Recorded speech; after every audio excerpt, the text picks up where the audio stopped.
지난 한 주간도 주 안에서 평안하셨습니까? 지난밤에 우리나라에 격동의 순간들이 있었죠. 오늘 인사는 지난밤에 잘 주무셨습니까? 이런 인사가 참 많았습니다. 여하튼 요즘 이제 아침에 저희들이 묵상하는 본문이 매일 성경 본문이 오늘부터 아모스서입니다. 아모스서를 묵상할 때 이 나라와 민족 그리고 하나님의 주권 여러 가지들을 생각하게 될 터인데 아무쪼록 말씀을 통해서 잘 정돈하고 그리고 말씀을 통해서 하나님의 은혜를 구하는 그런 시간들 되시기를 바랍니다. 다시 성경을 읽다 오늘은 38번째 시간 에스라서죠. 에스라. 저희들이 이제 말라기까지 소선지서 12권을 다 보았고요. 지난번에 저희들이 역사서를 했죠. 역사서라는 것은 어떤 시대적인 내용을 차례로 이렇게 전해주는 그런 내용인데 역대 상하까지 하고 이렇게 선지서로 넘어갔습니다. 오늘은 다시 돌아와서 역사서 중에서 이제 에스라, 느헤미야 남아있는 에스라, 느헤미야를 저희들로 하도록 하겠습니다.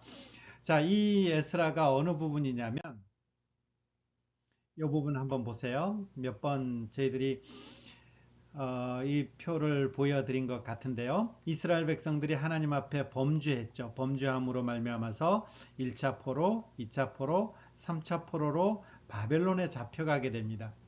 바벨론에게 잡혀가서 포로 생활하게 되는데 이 바벨론이라는 나라가 우리가 다니엘서에 등장하듯이 갑자기 망하게 됩니다. 정말 하나님께서 이 70년 포로 생활을 위해서 준비한 도구로서만 쓰여졌죠. 그리고 이제 메데바사에 의해서 갑자기 망하게 되고 그리고 이제 이 바사 페르시아죠. 페르시아의 왕인 고레스에 의해서 칙령이 발표됩니다. 각자의 나라는 각자의 나라에 돌아가서 생활할 수 있고 그 다음에 이제 자신들의 종교를 자신들의 신을 섬겨도 된다라는 고레스 칙령이 발표됨으로 말미암아 1차 기한, 2차 기한 그리고 3차 기한에 걸쳐서 세 번에 걸쳐서 이렇게 귀환하게 되죠. 이렇게 귀환하게 되는데 첫 번째 귀환자가 누구죠? 총독이 스룹바벨 그리고 제사장이 대제사장이 여호수아 이렇게 되죠. 이거는 우리가 학계 스가랴 할 때 이제 나오는 것입니다. 이때 1차 기한, 2차 기한, 3차 기한 할 때의 선지서가 뭐였죠? 학계 스가랴 말라기. 우리가 바로 이전에 보았던 학계 스가랴 말라기. 그리고 이때 당시에 쓰여진 역사적인 배경을 설명하는 것이 에스라, 느헤미야. 그 다음에 에스더도 있는데 에스더는 1차 기한하고 2차 기한 사이일 것이다. 이렇게 추정하고 있죠. 역사적으로는 이제 에스라, 느헤미야 이렇게 돼 있죠. 근데 여러분들이 에스라를 좀 읽어보면 10장까지 돼 있는데 에스라가 등장하는 것은 7장입니다. 7장 9절에 보면 나중에 조금 더 살펴볼게요. 이 에스라가 올라왔으니 해놓고서는 9절에 첫째 달 초하루에 바벨론에서 길을 떠났고 그러니까 7장 9절에 가서야 에스라가 등장하는데 에스라가 이제 바벨론에 살다가 떠난 것입니다. 그리고 다섯째 달 초하루에 예루살렘에 이르니라 이렇게 돼 있죠. 첫째 달 초하루에 길 떠나서 다섯째 달 초하루에 예루살렘에 도착한 거죠. 이게 몇 장요? 7장이 되는 거죠. 7장. 이 7장까지는 그럼 무슨 내용이에요? 수룹바벨과 여호수아를 통해서 이제 1차로 귀환한 이 백성들이 학계 스가랴의 권명과 선지자의 말씀을 통해서 성전을 재건하는 내용, 이 내용이 이제 먼저 등장하는 거죠. 이게 몇 장까지예요? 1장부터 6장까지가 바로 이런 내용입니다. 수룹바벨을 통해서 성전을 이제 지으려고 그러는데 여러 가지 어려움들이 많죠. 그 어려움들을 극복하면서 그리고 학계 스가랴 선지자의 권명과 격려와 하나님의 말씀을 통해서 이제 성전 건축을 하게 되는 거죠.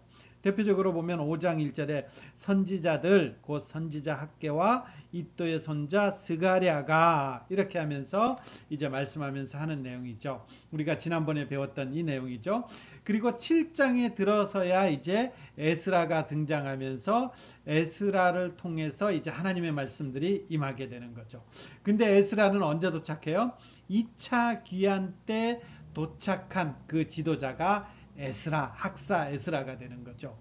그리고 예루살렘 성벽이 회파되었다는 소식을 듣고 3차 느헤미야라는 총독을 통해서 3차 귀환하는 내용이 또 등장하게 되는 것입니다. 그러니까 지금 자세히 보면 1차 귀환 누구로요? 스룹바벨, 2차 귀환 에스라, 3차 귀환 느헤미야 이렇게 돼 있는데 요 내용들이 이제 같은 시기에 연결돼 있죠. 그래서 옛날에 히브리어 성경에는 유대인들이 보던 히브리어 성경에는 이것이 하나로 되어 있습니다. 에스라 그 다음에 느헤미야가 하나의 성경으로 되어 있는데 지금 우리의 성경은 에스라, 느헤미야를 따로 분류하는 거죠. 그래서 저도 이제 하나로 공부할까 하다가 이제 따로 구분되어 있기 때문에 다음 주에 느헤미야를 하게 됩니다. 근데 다음 주에 느헤미야를 하게 되는데 이것이 이렇게 연결된 것이죠. 연결된 것 가운데 에스라는 이제 1차 기한 내용들이 스룹바벨에 의해서 성전 대건하는 내용이 이제 1장부터 6장까지다. 이렇게 구분하면 될 것 같아요. 그래서 에스라, 느헤미야는 한 권 이렇게 되죠. 이때 당시에 선지자가 학개, 스가랴, 말라기 우리가 지난번에 보았던요. 그리고 여기에 성경이 에스라, 느헤미야. 그리고 7장 9절에 보면 바벨론에서 길을 떠났고 예루살렘에 이르리라. 이때부터 이제 에스라가 등장하는 거죠. 그럼 에스라서는 이제 거의 됐어요. 이제 내용들이 저희가 학개스가나 말라기 하면서 많이 보았기 때문에 내용이 이제 거의 됐습니다. 1장부터 6장까지는 무슨 내용이요?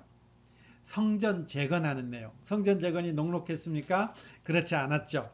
이 성전 재건이 너무 힘겨웠죠. 사마리아 사람들도 방해하고 그 다음에 준비된 것도 없고 그래서 굉장히 힘겹게 성전을 그래도 6장까지 송해서 재건하는 내용이 나옵니다.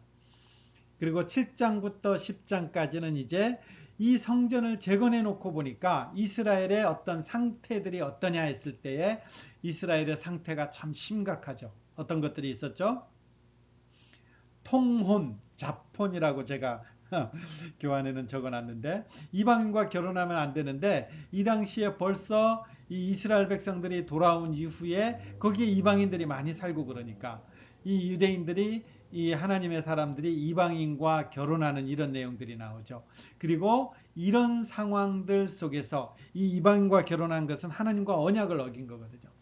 이 상황 속에서 에스라를 필두로 해서 이스라엘 백성들이 하나님 앞에 회개하는 내용이 9장에 나옵니다. 여러분 이 9장의 내용은 한번 잘 읽어보시기 바랍니다. 요즘 우리나라와 관련해서도 이제 우리가 이 기도를 다시 드려야 되겠고 물론 이제 다음 주에 느헤미야 기도를 보면 우리가 나라와 민족을 위해서 어떻게 기도해야 될지 조금 더 이렇게 구체화되곤 하지만 이 에스라 9장을 보면서도 참 이제 우리가 이제 마음 아프게 다가오는 부분들이 참 많죠. 9장은 조금 이따 일단 읽어보기로 하고요. 그리고 이제 이 9장에 대한 에스라를 통한 이 민족의 회개가 나오고 그 다음에 이제 이후에 가면 이 이방 아내와 그 소생들을 10장에 가면 이제 다 내쫓죠. 다 내쫓으면서 이제 결혼과 관련된 문제들이 해결되기 시작합니다. 근데 이제 에스라가 어떻게 끝나나요? 참 성경에 이름이 등장한다 그래서 다 좋은 거 아니에요? 10장의 후반부에 되면 그 이방 여자와 결혼한 남자들 이 문제와 연루된 사람들의 명단을 성경에 다 기록하고 있는 것이죠. 참 이거는 것은 참 수치죠. 하나님 앞에서 정말 수치스러운 것이고 역사에 남는 것이죠. 여하튼 에스라 성경은 이렇게 끝나는 것입니다.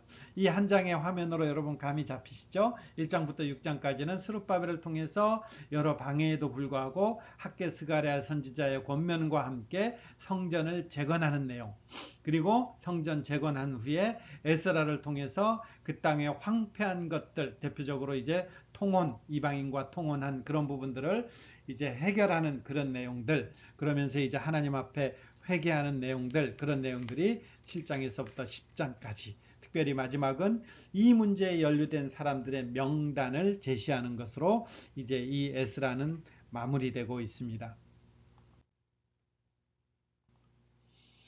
네, 이 에스라서를 이렇게 마무리하면서요. 이 에스라 9장에 나와 있는 이 에스라의 기도를 한번 보겠습니다. 9장을 펴시면요. 이 이스라엘의 상황을 보고 에스라가 기가 막혀서 머리털과 수염을 뜯으면서 속옷과 겉옷을 찢고 기가 막혀서 앉아있죠. 3절에 보면요.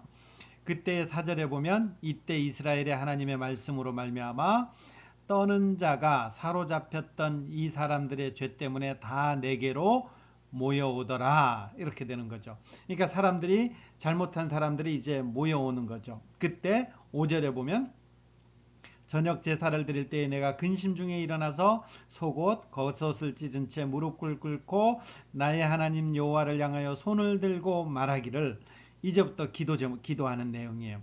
6절 보시면 나의 하나님이여 내가 부끄럽고 낯이 뜨거워서 감히 나의 하나님을 향하여 얼굴을 들지 못하오니 이는 우리 죄악이 많아 정수리에 넘치고 우리 허물이 커서 하늘에 미침이니이다. 이 자기 민족의 죄를 놓고 에스라가 이렇게 기도한다라는 거죠. 하나님 앞에 감히 부끄러워서 낯이 뜨거워서 하나님을 향해서 얼굴을 들 수 없습니다. 이렇게 되는 거죠. 이게 기도 민족을 위한 기도의 가장 앞에 이렇게 들어서 있죠. 민족의 죄를 놓고 아이고 저놈의 자식들 이렇게 하는 것이 아니라 하나님 앞에 내 민족의 죄를 놓고 하나님을 바라볼 때에 내가 차마 고개를 들 수 없습니다. 7절요. 우리 조상들의 때로부터 오늘까지 우리의 죄가 심함에 우리의 죄악으로 말미암아 우리와 우리 왕들과 우리 제사장들을 여러 나라 왕들의 손에 넘기사 이스라엘 백성들이 포로로 잡혀갔던 그런 일들이죠. 바벨론에 의해서 예루살렘의 처참히 멸망당하던 그때를 회고한다라는 거죠. 근데 지금 보니까 그때와 똑같은 상황입니다. 다시 그렇게 우리 민족이 다시 그렇게 죄를 범하고 있습니다. 이렇게 되는 거죠. 8절 이제 우리 하나님 여호와께서 우리에게 잠시 동안 은혜를 베푸사 얼마를 남겨두어 피하게 하신 우리를 그 거룩한 처소에 박힌 목과 같게 하시고 우리 하나님이 우리 눈을 밝히사 우리가 종노릇하는 중에서 조금 소생하게 하셨습니다. 이렇게 되는 거죠. 조금 소생하게 되셨다. 9절 우리가 비록 노예가 되었사오나 우리 하나님이 우리를 그 종살이하는 중에 버려두지 아니하시고 바사 왕들 앞에서 우리가 불쌍히 여김을 입고 소생하여 우리 하나님의 성전을 세우게 하시며 그 무너진 것을 수리하게 하시며 유다와 예루살렘에서 우리에게 울타리를 주셨나이다. 우리 하나님이여 이렇게 하신 후에도 우리가 주의 계명을 저버렸사오니 이제 무슨 말씀을 하오리까. 어쩌면 이 민족을 향한 그 기도가 에스라의 기도와 이렇게 같이 연결되고 있는 것 같습니다. 11절요. 전에 주께서 주의 종 선지자들에게 명령하여 이르시되 너희가 가서 얻으려 하는 땅은 더러운 땅이니 이는 이방 백성들이 더럽고 가증한 일을 행하여 이 끝에서 저 끝까지 그 더러움으로 채웠습니다. 이 하나님의 기도가 9장에 계속 이어지는 것입니다.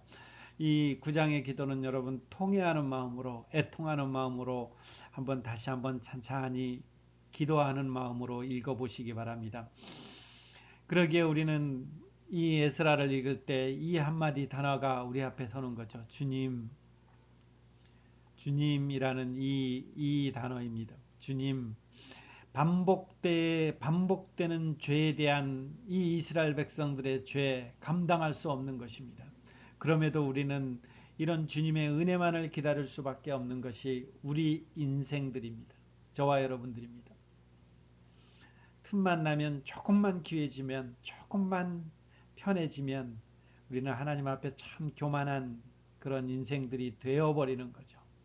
그러기에 우리는 날마다 시마다 경각하며 하나님 앞에서 주님의 은혜를 간구하며 그래서 우리는 예수 그리스도의 보혈의 피밖에는 저희들이 감당할 수 있는 길이 아무것도 없게 되는 것이고 그래서 주님께서는 결국 이 땅에 오실 수밖에 없는 그것이 성탄이죠. 오실 수밖에 없는 그 상황까지 가버린 것입니다. 이 성탄을 맞이하면서 우리는 이 에스라에서 우리의 모습을 반추해보는 그런 저녁이 되시기를 바랍니다. 평안한 저녁 보내십시오.